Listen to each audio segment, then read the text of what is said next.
Ej, må få lidt mere? Det er så sjovt, det her. Det har jeg altså ikke lige prøvet før, det her. Jeg har godt nok fået mange dyr i verden, men altså ikke, jeg har faktisk aldrig prøvet det her før.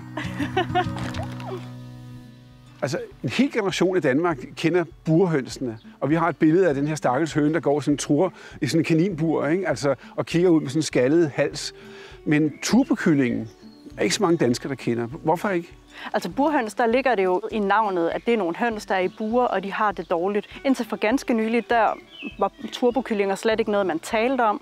Men sagen er, at det er nogle dyr, der er fremavlet til at vokse utrolig hurtigt, og de holdes under meget dårlige forhold. Og på mange måder, så har de samlet set en velfærd, som faktisk kan siges at være mindst lige så dårlige, muligvis også endnu værre end burhønsene. Så på den måde, så er det meget logisk, at det nu er noget, som der bliver rettet fokus på.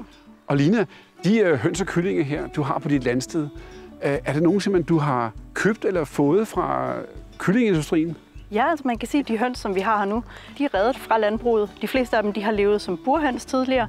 Vi har også nogle, der kommer fra de andre produktionsformer, og så har vi gennem tiden også haft nogle turbokyllinger til at bo her. Ej, fantastisk. Lina, skal vi ikke se din høns? Jo, det skal vi. De er lige her om i alt det grønne, ja. Så kom endelig med. Meget gerne. Ej, hvor skønt, hva'? Der er en velkomstkomité til os. Hej med jer. Hej, høns. Hej.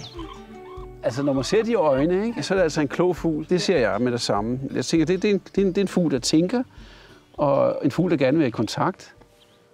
En fugl, der har følelser.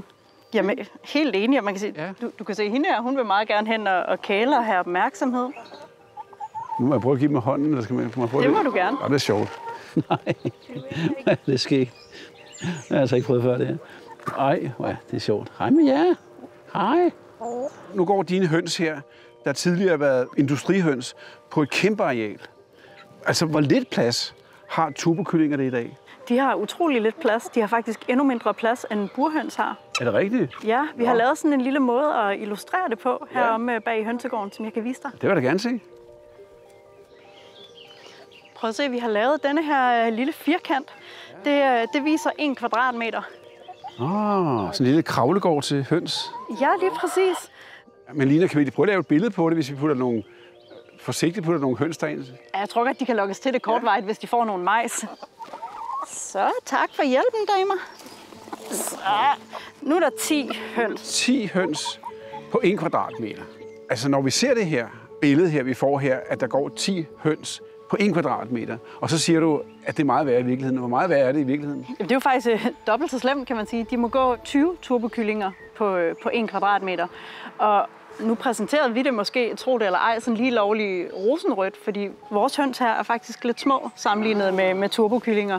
De er selvfølgelig små, dunede gule kyllinger i starten af deres liv, men de vokser meget hurtigt, og den sidste del af deres liv, når de er ved at være slagteklare, så er de jo de her cirka 2 kilo. Så de vejer cirka 1-1,5 kilo mere end dine høns, turbokyllingerne? Omkring 0,5 kilo mere. 0,5 kilo mere? Lige Yrsa her, hun er lidt til den kraftige side. Ja, det skal du ikke sige til hende.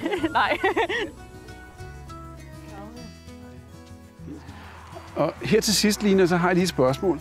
Hvad er fremtiden for turbokyllinger i Danmark? Der sker heldigvis rigtig meget lige nu. De sidste par år har vi set en ret stor udvikling. Der er sket det, at flere supermarkeder er i gang med at udfase dem fra deres sortiment. Og det samme er flere restauranter. Ej, hvor godt. Og hvad er egentlig vores holdning til dyrevelfærd i Danmark? Vi er kommet langt, men vi er ikke helt i mål endnu. Men hvis vi alle sammen står sammen og netop støtter op om de her kampagner, så kan vi komme i mål. Så er der håb forud, Yrsa. Er det ikke dejligt? Det er der. Lina, jeg vil sige tusind tak, fordi vi måtte besøge dig her på De Frie Vingers Farm i Horsens. Selv tak. Det har været virkelig hyggeligt. Ja.